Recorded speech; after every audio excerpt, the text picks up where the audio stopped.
వైఎస్ఆర్సీపీ మాజీ మంత్రుల మీద, ఎమ్మెల్సీల మీద, వాళ్ళ నాయకుల మీద దాడి అయితే జరిగిందండి. మన మామూలు కాదు, ఏదో గోండాల్లాగా బిహేవ్ చేసి మరీ ఒక దాడి అయితే జరిగింది. ఎందుకనంటే కనుక ఇప్పుడు అమరావతి అందరిదా లేకపోతే కొందరిదా నాకు డౌట్ ఉండిపోయింది. ఎందుకంటే అమరావతిలో రైతులు, కొంతమంది రైతులు, మరి ముఖ్యంగా ఏదైతే పెనుమాక, ఉండవల్లి ఇలాగా ఈ ఈ ప్రాంతాల్లోని రైతులు మేము భూములు ఇవ్వం, 3 పంటల పండే మా భూముల్ని మేము ఇవ్వం అని వాళ్ళు కర్రాకంటిగా తెగేసి చెప్తున్నారు. ఎందుకు చెప్తారంటే కనుక అంతకుముందు భూములు ఇచ్చిన వాళ్ళ పరిస్థితే దిక్కు దయాలేదు వాళ్ళకి. కాబట్టి అలాంటప్పుడు మేము కూడా మా భూములు ఇచ్చి మేము ఎట్టి పరిస్థితుల్లో మేము ఇదవ్వము అనేది దగ్గర వాళ్ళు తెగేసి చెప్తున్నారు. మరి అలాంటప్పుడు దానికి ఆ భూములు తీసుకోవడానికి వేరే మార్గాలు ఉంటాయి.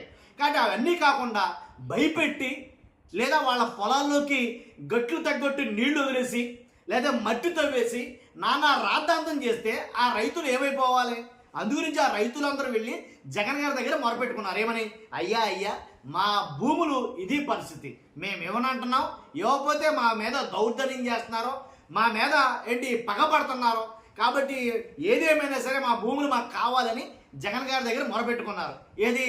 ఏదైతే అమరావతి రాజధాని రైతులు ఉన్నారో వాళ్ళు కొంతమంది. కాబట్టి అంటే అప్పుడు జగన్ గారు చెప్పిన మాట ఏంటంటే, అలాగైతే మీరు కంగారు పడకండి, ఏదైనా మనం చట్టం ప్రకారంగానే చేయాలి, న్యాయ ప్రకారంగా ఒక లీగల్ సెల్ని ఏర్పాటు చేద్దాం అమరావతి రాజధాని రైతుల నిమిత్తం.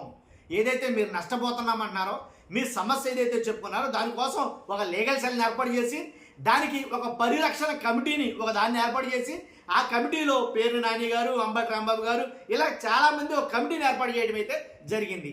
కానీ వాళ్ళు వచ్చి ఆహ్వానించిన మేరకు, అమరావతి రైతులు, రాజధాని రైతులు వచ్చి ఆహ్వానించిన మేరకు వీళ్ళు వెళ్ళడానికి సిద్ధపడ్డారు.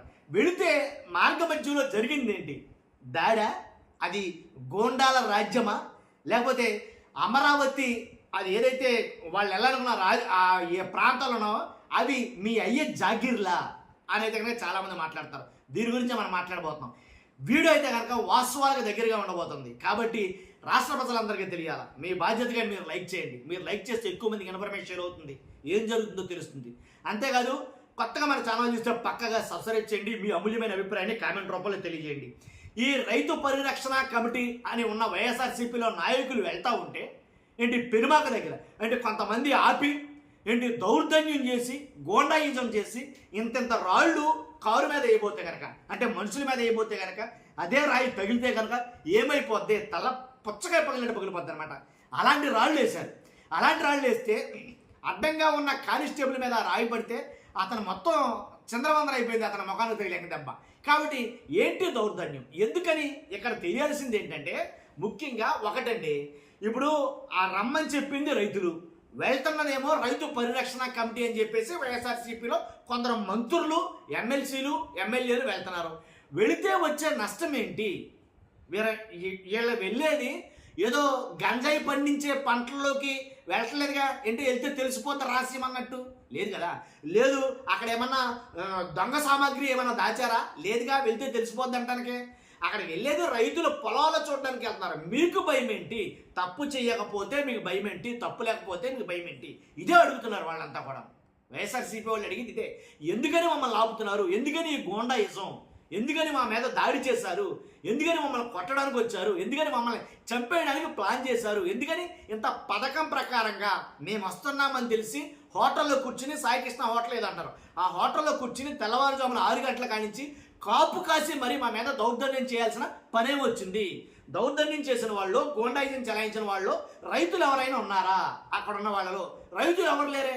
ఏదో మట్టి మాఫియా, ఇసుక మాఫియా ఏదైతే ఉందో ఆ వాళ్ళు వచ్చి దాడులు చేయించారు కావాలని అని అయితే మాట్లాడతారు. కానీ ఒకటండి, రైతులు మాట్లాడే మాట ఏంటంటే, మా భూముల్ని భయపెట్టి లాక్కుంటుంది ఈ ప్రభుత్వం, కాబట్టి మేము మీకు మా సమస్యని చెప్తామని జగన్ గారు చెప్పారు.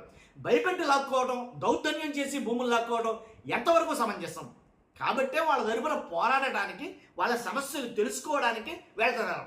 కాబట్టి ఆపితే ఎంతకాలం ఆపగలరు? అలాగా ఎంతకాలమని ఆ ప్రాంతం ఏదైతే పెనుమాక కావచ్చు, ఉండవల్లి కావచ్చు, అక్కడ వెళ్లకుండా ఎవరినైనా, ఎంతమందినైనా ఎంతకాలం ఆపగలరు? నిజం తెలియకుండా ఉండదుగా. ఖచ్చితంగా ఏదో రకంగా తెలుస్తాగా, వాస్తవాలు బయటకు రాకుండా ఉండవు కదా. కాబట్టి ఇది ఎంతవరకు కరెక్టు? వెళ్ళిన వాళ్ళు అంబటి నాని గారు, అంబటి రాంబాబు గారు, పేరు నాని గారు, మొండితో కరుణ్ గారు, తర్వాత అప్పిరెడ్డి, ఇలా చాలామంది ఉన్నారు. ఆయన మొండితో కరుణ ఏదైతే దళిత ఎమ్మెల్సీ ఎవరైతే మొండితో కరుణ ఉన్నారో ఆయన కారుని బీభత్సం చేశారండి. బీభత్సమే. ఎలా అంటే మరీ దారుణం అనమాట. ఎంత దౌర్జన్యమా. ఒకవేళ రైతులైతే అంత బరి తెగిస్తారా వాళ్ళు మాట్లాడే మాటలు. కాబట్టి హత్యాయత్నంకి ప్లాన్ చేయలేదు కదా, ప్లాన్ చేసినట్టేనా అనేది కానీ కొంతమంది మాట్లాడతారు. కాబట్టి రైతులను కలవనివ్వకుండా ఎంతకాలం అడ్డుకట్ట వేస్తారో ఇది అడగాలనుకున్న ప్రశ్న. కాబట్టి ఏమీ లేకపోతే కనుక మీ సైడ్ నుంచి తప్పు లేకపోతే కనుక మీరు తప్పు చేయట్లేదు అని అనుకుంటే కనుక యథేచ్ఛగా వాళ్ళని వెళ్ళనివ్వాలి, చూడనివ్వాలి. చూస్తే నష్టం ఏంటి మన అన్నీ బయటడిపోతాయా? లేదుగా. మరి అలాంటప్పుడు భయం దేనికి? అర్థమైనా మీకు? కాబట్టి చాలా అసలు ఎంతవరకు జరగాలో ఎక్స్ట్రీమ్ రాందండం అయితే కనుక అక్కడ జరిగిందండి. మన మామూలుగా కాదు. ఎందుకంటే చాలా దారుణంగా అయితే కనుక ప్రవర్తించడమే జరిగింది. మరి అది ఎలా అంటే ఒకటి చట్టం మన చేతిలో ఉంది కదా అని, అధికారం మన చేతిలో ఉంది కదా అని ఏమైనా చేయాలనుకుంటే కనుక సాగదు, ఎంతో కాలం సాగదు. అదే వాళ్ళు చెప్తున్న మాట. చూస్తున్న మీరు అందరూ కూడా మీ అభిప్రాయం కామెంట్ రూపంలో తెలియజేయండి. ఫస్ట్ అయితే లైక్ చేయండి. Thank you very much.